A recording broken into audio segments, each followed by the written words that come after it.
Morning, dear students. Welcome to Balgundam e-learning app. As you know that we are doing class 8 geography, chapter 1 resources. ठीक है? So chapter 1 is your resources. Resources का मतलब होता है साधन. ठीक है? कोई भी चीज़, साधन क्या होता है? किसी भी चीज़ का आप यूज़ कर रहे हो. ठीक है? To get something that is called resources.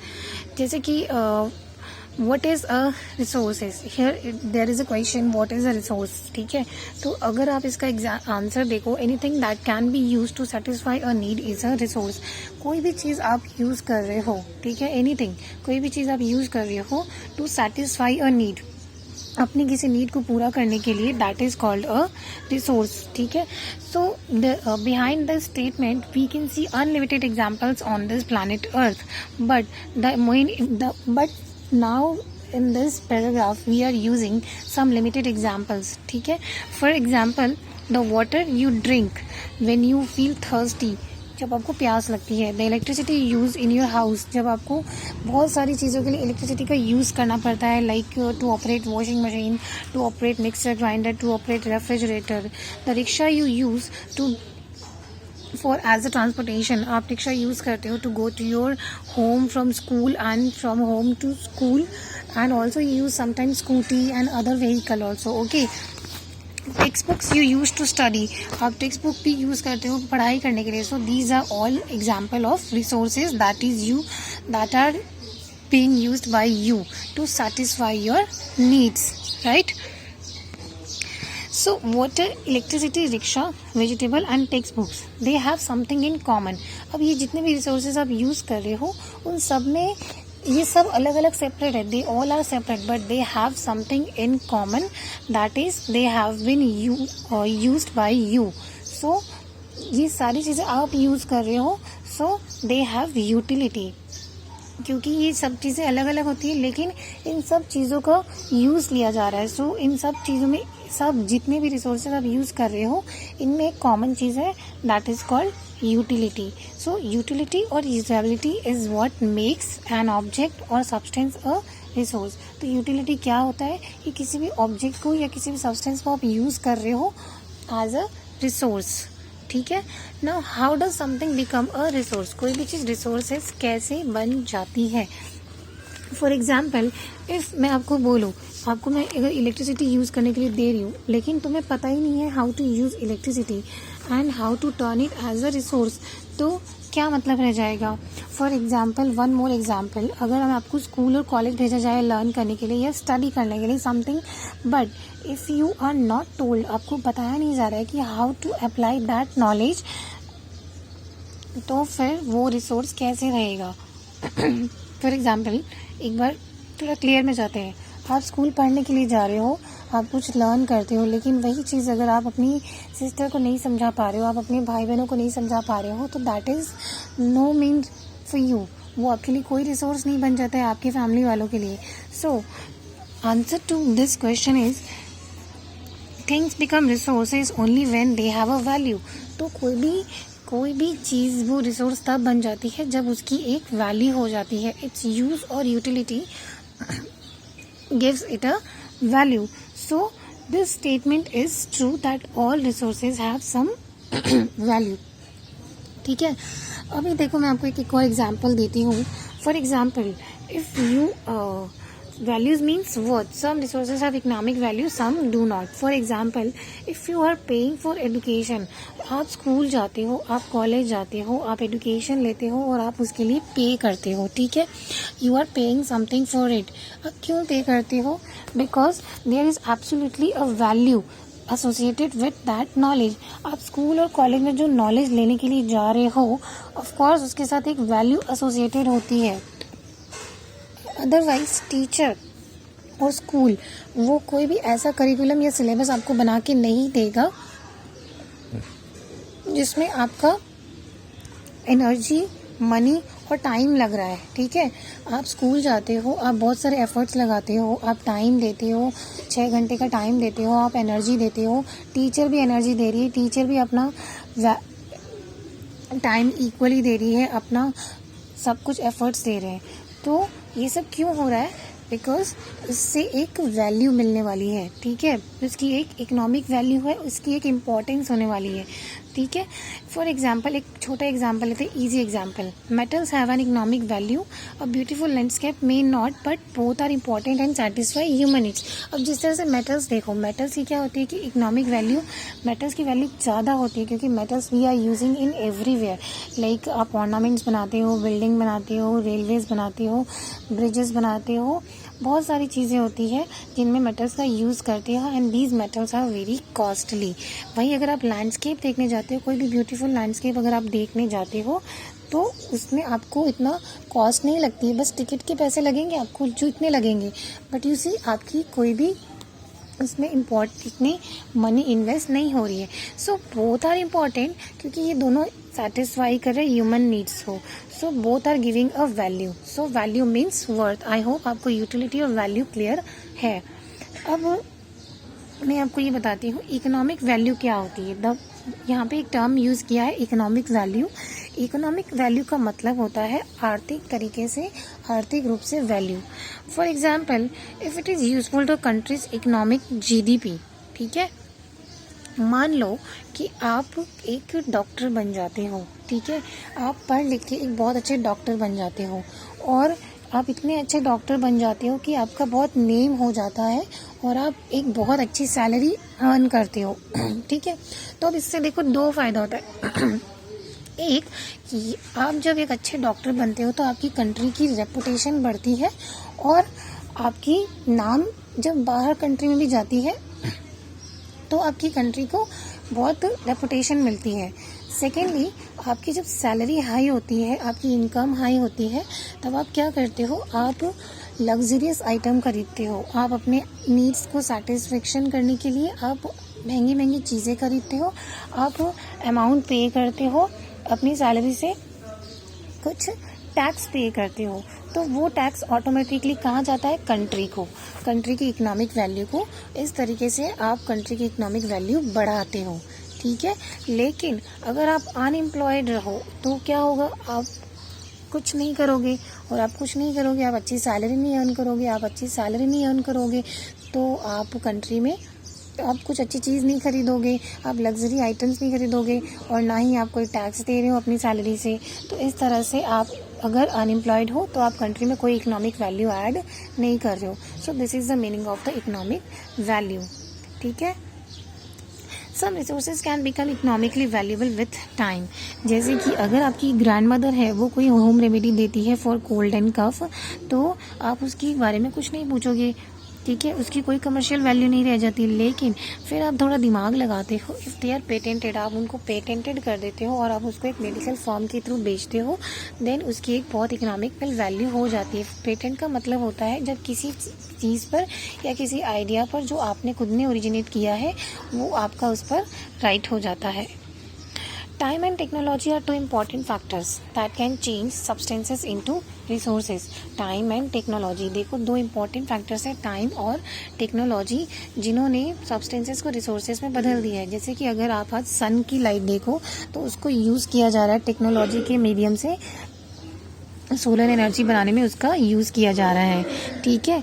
इस discovery of invention leads to many other. The discovery of fire, fire की डिस्कवरी देखो, अभी जैसे फायर की discovery with advance technology use होने लग गई, तो देखो कुकिंग मेथड में यूज़ किया जाने लग गया है, ठीक है। फिर आप देखो कि व्हील को यूज़ किया जाने लगा है एडवांस टेक्नोलॉजी के साथ। तो आज देखो 4 व्हीलर्स 2 व्हीलर्स कितने एडवांस्ड व्हीकल यूज़ किए जाने लग गए, ठीक है। अभी हाइड्रो इलेक्ट्रिसिटी है that has turn energy in fast flowing water into an important resources. तो इस पैराग्राफ में what you have read in this paragraph, that time and technology, these are two important factors that have change substances into resources. Now come to the topic types of resources. Resources are generally classified into natural, human made and human made और human made difference है, इन दोनों में confusion नहीं होना है। Natural आपको पता है, ह्यूमन मेड और ह्यूमन। नेचुरल रिसोर्सेज क्या होते हैं? नेचुरल रिसोर्सेज आप लोगों ने साइंस में पढ़ रखा है, क्लास 7 में भी आप लोगों ने पढ़ ही रखा होगा कि रिसोर्सेज जो कि हम नेचर से ड्रॉ कर रहे हैं, ठीक है, जो हमें नेचर से अवेलेबल हो रहा है, that is as a gift, free में अवेलेबल हो रहा है, हमें उसकी कॉस्ट नहीं देनी पड़ती है और अनलिमिटेड, ठीक है। Resources that are drawn from nature and used without much modification, जिसमें हम ज़्यादा मॉडिफिकेशन नहीं कर रहे हैं, they are called natural resources. For example the air we breathe, the water in our rivers and lakes, the soils, minerals etcetera, all are natural resources. ठीक है। Technology में be needed to use a natural resources in the best possible way. Now natural resources are classified into different groups. Natural resources को अब different groups में classify किया गया है depending upon their level of development and use, origin, stock and distribution. ठीक है। तो अभी अगर आप देखो on the basis of development, their development resources can be classified into two groups: actual resources and potential resources. ठीक है। actual resources and potential resources क्या होते हैं? एक्चुअल रिसोर्सेज वो होते हैं which we have knowledge about that, हमें knowledge होता है एक्चुअल रिसोर्सेज के बारे में कि वो कितने हैं एंड हम इनका कैसे यूटिलाइज कर सकते हैं, right. Those resources whose quantity is known. For example अभी आप देखो कोल होता है, डार्क सॉइल होता है और पेट्रोलियम, तो आपको पता है कि ये क्वांटिटी कितनी है और आप इनका कैसे यूज ले सकते हो। These are called actual resources. Potential resources क्या होते हैं? और those whose entire quantity may not be known, जिसकी क्वांटिटी हमें पता नहीं होती है और हमें ये भी नहीं पता होता है कि हम इनको एट प्रेजेंट कैसे यूज करेंगे। These resources could be use in the future. आप इन पोटेंशियल रिसोर्सेज को सिर्फ फ्यूचर में ही यूज कर सकते हो। फॉर एग्जाम्पल मैं आपको बताती हूँ, जैसे कि विंड मिल, अभी जो आप विंड मिल देख रहे हो that is use of potential, that is example of potential resources. कई सालों पहले लोगों ने इसके बारे में सोचा होगा टू यूज दिस, तो now they are using this resources with advance technology. ठीक है। Now come to based on their origin. अगर ओरिजिन के बेस पे बात करें तो रिसोर्सेज कैन बी अबायोटिक और बायोटिक। ये आप लोगों ने साइंस में भी पढ़ा है, मैं इसके बारे में ज़्यादा क्लियर नहीं करूँगी because you are having idea about abiotic and biotic. Abiotic and biotic होते हैं नॉन लिविंग एंड लिविंग। ठीक है। लिविंग मतलब जो सजीव आपको पता है, और non living which are not living thing. ठीक है। सॉयल, रॉक्स एंड मिनरल्स, जो कि soil, rocks and minerals these are biotic and plants and animals are called biotic resources.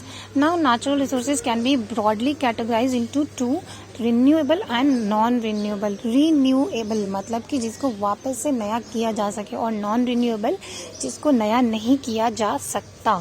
Renewable resources are those which get renewed or replenished quickly, जो कि easily renew हो सकते हैं। For example soil, water and forest. Some of these are unlimited. ये renewable resources कुछ होते हैं जो unlimited होते हैं और थोड़ी बहुत ह्यूमन एक्टिविटी से कुछ इफेक्ट इसमें नहीं पड़ता है, जैसे कि सोलर एंड विंड एनर्जी हो गए। लेकिन अगर हम केयरलेस यूज़ करते हैं तो कुछ रिसोर्सेज होते हैं जो कि हो सकता है आने वाले टाइम में इफेक्ट हो जाए। जैसे कि फॉर एग्जांपल अभी वाटर ही देख लो, वाटर का अगर हम इस तरह से मिसयूज़ करते जाएंगे तो एक टाइम आएगा कि वाटर की क्राइसिस बहुत बुरी तरह से हमारी वर्ल्ड में, हमारी पूरे दुनिया में हो सकती है। ठीक है। Non renewable resources are those which have a limited stock. Non renewable resources वो होते हैं जिनका एक लिमिटेड स्टॉक होता है, और जब ये स्टॉक अगर एक बार ख़त्म हो गया तो इसको बनाने में सालों लग जाते हैं। For example coal. ठीक है। कोल हो गया, पेट्रोलियम हो गया, और natural gases are some example of non renewable resources. ठीक है। Now come to this, on basis of their distribution resources can be ubiquitous और लोकलाइज। यूबिक्विटस का मतलब क्या होता है? रिसोर्सेज जो कि हर जगह पाए जाते हैं, जैसे कि air we breathe are ubiquitous. लेकिन लोकलाइज क्या होते हैं? जो कि सिर्फ कुछ प्लेसेस पे पाए जाते हैं, which are found only in certain places are called localized. For example copper and iron ore. अब ये कॉपर और आयरन ओर देखो, ये हर जगह नहीं पाए जाते हैं, ये कहीं कहीं पे पाए जाते हैं। So these are called localized. Now distribution of natural resource depends upon the number of physical factors. ये जो नेचुरल रिसोर्सेज का डिस्ट्रीब्यूशन हो रखा है ना हर जगह पे, इसके कई फैक्टर हो सकते हैं, फिजिकल फैक्टर, जैसे कि क्लाइमेट, एल्टीट्यूड, टेरेन। ठीक है। अभी distribution of resources is unequal because this factors differ so much over the earth. अब पूरी पृथ्वी पर कई जगह पर नेचुरल रिसोर्सेज पाए जाते हैं, ठीक है। लेकिन मैं आपको खुद को भी, अभी क्लास 8 में हो, आपको ये नॉलेज होगा कि हर जगह अर्थ में क्लाइमेट एक जैसा नहीं होता है, अर्थ में हर जगह एनवायरनमेंट एक जैसा नहीं होता है, ठीक है। So there is a difference. I am sorry, human made resources term से ही आपको पता चल रहा है कि जो ह्यूमन ने बनाया है। Sometime natural substances become resources only when their original form has been change, ठीक है। अभी नेचुरल सब्सटेंसेज जो है, अभी उनमें ह्यूमन ने अपने मॉडिफिकेशन करके, चेंजेस करके उनको यूज़ लेना शुरू कर दिया है, ठीक है। तो these are called human resources. For example, iron ore was not a resource. Iron ore पहले एक रिसोर्स नहीं था जब तक कि लोगों ने उसको आयरन से एक्सट्रैक्ट नहीं किया था, निकाला था। एक्सट्रैक्ट करना, निकालना, ठीक है। Now people are using natural resources to make buildings, bridges, roads, machinery and vehicles which are known as human made resources. So हम ये बोल सकते हैं कि technology is also a human made resource, की आज ये जो टेक्नोलॉजी, जितनी भी नई नई एडवांस टेक्नोलॉजी है, that is a resource and made by human. So human resources, now come to human resources. People are called human resources. कैसे? पीपल मल्टीप्लाई नेचुरल रिसोर्सेज, ठीक है। People multiply natural resources to create more resources when by having knowledge, skill and technology, ठीक है। People अपने knowledge से, technology से और अपने स्किल से क्या कर रहा है कि बहुत सारे रिसोर्सेज क्रिएट कर रहा है by multiplying natural resources, natural resources में मॉडिफिकेशन करके। So people are called human resources. अभी पीपल को ह्यूमन रिसोर्स क्यों कहा जाता है? ह्यूमन रिसोर्सेज डेवलपमेंट, देखो इस पर ध्यान दो। Education and health help in making people a valuable resources, improving the quality of people's skill so that they are able to create more resource is known as human resource development. Human resource development में क्या होता है कि मान लो आज तुम्हारे घर वाले तुम्हें पढ़ा रहे हैं, ठीक है। तुम्हारे घर वाले तुम्हें एजुकेशन दे रहे हैं, तुम्हें एक अच्छी इंस्टीट्यूट में तुम्हारा एडमिशन कराते हैं, ठीक है। और तुम्हारा उस इंस्टीट्यूट में तुम्हारा अच्छी से अच्छे पैसे लगा के वो तुम्हें पढ़ा रहे हैं, ठीक है। क्यों पढ़ा रहे हैं वो तुम्हें? ताकि तुम घर वालों को एक अच्छा नाम दो, घर वालों को एक अच्छी रेपुटेशन, अच्छी पोजीशन, कुछ अच्छा प्रोफेशन उनके सामने करके दिखाओ। और साथ साथ में वो तुम्हारी हेल्थ का भी ध्यान रखते हैं। वो तुम्हारी हेल्थ का ध्यान क्यों रखते हैं? सो दैट कि तुम्हारी पढ़ाई में कोई भी रुकावट न आए, ठीक है। तो आज अगर जब तुम अपनी अच्छी एजुकेशन और अपनी अच्छी हेल्थ के साथ जब तुम कुछ बन जाओगे, तब तुम कंट्री के लिए ऑफकोर्स कुछ ना कुछ कंट्रीब्यूट करोगे। So you are a human resource development. एक और एग्जांपल देती हूँ। मान लो तुम आर्मी में जाते हो, ठीक है। तुमने आर्मी में भर्ती हुई है तुम्हारी, ठीक है। तो आर्मी में क्या होता है कि गवर्नमेंट तुम्हारे ऊपर खर्चा करती है। गवर्नमेंट तुम्हें बनाने के लिए अच्छा खासा खर्चा करती है, तुम्हारी ट्रेनिंग के लिए गवर्नमेंट पूरा खर्चा करती है, और साथ साथ में ये भी देखती है कि तुम्हारी हेल्थ भी साथ साथ में अच्छी चलती रहे, ठीक है। तो गवर्नमेंट इतना कुछ क्यों करते हैं?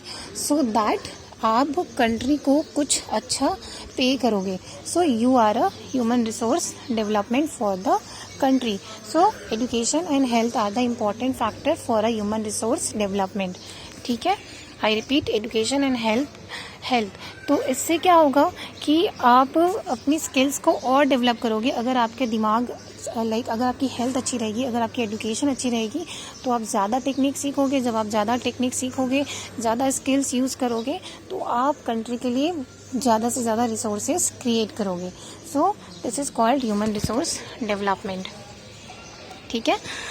नाउ कंजर्विंग रिसोर्सेज को कंजर्व करना बहुत ज़रूरी है. ठीक है, क्योंकि आने वाले टाइम में अगर हमने रिसोर्सेज को कंजर्व करके नहीं रखा तो शायद देखो कोई भी चीज़ एक हद तक रहती है, राइट. धीरे धीरे जितना हम इनका यूज़ करते जाएंगे, अगर हम ये सोचेंगे कि सब कुछ अनलिमिटेड है, सो एक मोमेंट आएगा कि जब ये अनलिमिटेड रिसोर्सेज भी ख़त्म होने लग जाएंगे.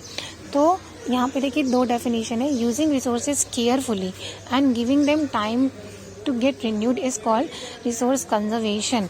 Balancing the need to use resources and also conserve them for future is called sustainable development.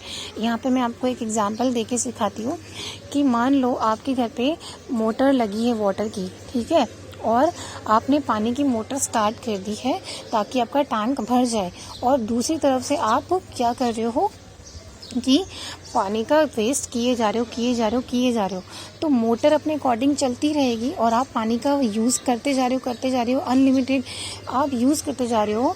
एक टाइम ऐसा आएगा कि आपकी ये जो मोटर का पानी है वो पूरा ख़त्म होने लग जाएगा और पानी बंद होने लग जाएगा। सो आपको टाइम देना पड़ेगा कि पहले आपकी मोटर का पानी पूरा ऊपर चढ़ जाए, फिर आप उसका यूज़ करो, राइट। अगर आप मोटर भी चला रहे हो और पानी का यूज़ भी किए जा रहे हो continue, so this is not the way to conserve water, right. So what is the necessary, you have to give time to get renew, ठीक है। मोटर से वापस फिल होने के लिए टैंक को आपको टाइम देना पड़ेगा, then only you can use the water. So this is called resource conservation. मैंने एक एग्जाम्पल दिया है। बैलेंसिंग द नीड मतलब अब मान लो आपके एरिया में 3-4 दिन तक पानी नहीं आने वाला है, तो आप क्या करोगे कि आप वाटर को, आपको ये न्यूज़ पता है कि पानी नहीं आने वाला है, आप वाटर को सेव करके रखोगे फॉर द फ्यूचर, ठीक है। 3-4 दिन तक आपको पानी चलाना है तो आप उसका क्या करोगे, ऐसा यूज़ करोगे कि आप 3-4 दिनों तक उसका यूज़ कर सको। That is called sustainable development, कि आप रिसोर्सेज को इस तरह से कंजर्व करते हो कि आप उसको फ्यूचर के लिए यूज़ कर सको। That is called sustainable development. Sustainable development carefully utilizing resources so that besides meeting the requirements of the present also take care of future generation. तो आप sustainable development क्या होता है कि आप resources का इस तरह से यूज़ करो कि आपकी जो जनरेशन है, फ्यूचर जनरेशन, वो भी उसका प्रॉपर यूज़ कर सके। So in the last, the future of our planet and its people is linked with our ability to maintain and preserve the life support system that nature provides. Therefore, it is our duty, ये हमारी duty है to ensure, ये ensure करना कि all uses of renewable resources are sustainable, कि जितने भी renewable resources होते हैं दैट आर सस्टेनेबल, ठीक है, फ्यूचर जनरेशन के लिए भी वो कंजर्व हो सके। Diversity of life on the earth is conserve, and जितना भी हमारा इन्वायरमेंटल सिस्टम को डैमेज हो रहा है दैट कुड बी मिनिमाइज। जितना हो सके हम अपने रिन्यूएबल रिसोर्सेज को कंजर्व करें और इन्वायरमेंट को डैमेज होने से बचाएं। Thank you. अब अगर आपको इस चैप्टर में कोई भी इश्यूज़ आ रही है, मुझे नहीं लगता आएगी, क्योंकि ये चैप्टर बहुत ही ईजी है। जितनी भी आपको इंपॉर्टेंट डेफिनेशन इसमें दिख रही है ना, human resource development, sustainable development, renewable resources, natural resources classification, human made classification, ये सब आपको नोट डाउन करने हैं, ठीक है। Thank you.